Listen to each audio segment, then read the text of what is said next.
What do you think? Do you think there is a parallel because between both COVID and climate? Yes, let's take a step back.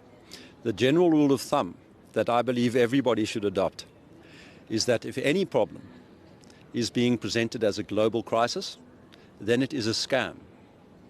And the pattern that we are confronted with is really the fabrication of global crises. The presentation either of non-existent problems or small local problems as being general global crises.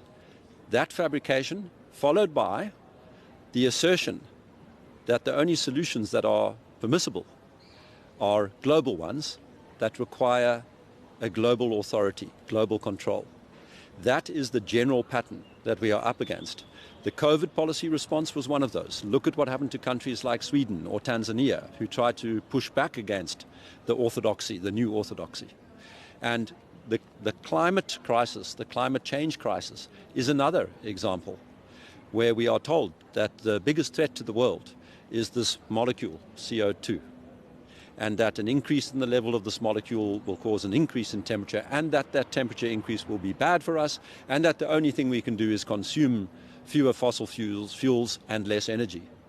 That's fitting the pattern exactly. The other things you can observe is instead of presenting science as an ongoing, evolving activity, it is presented in terms of static knowledge, consensus.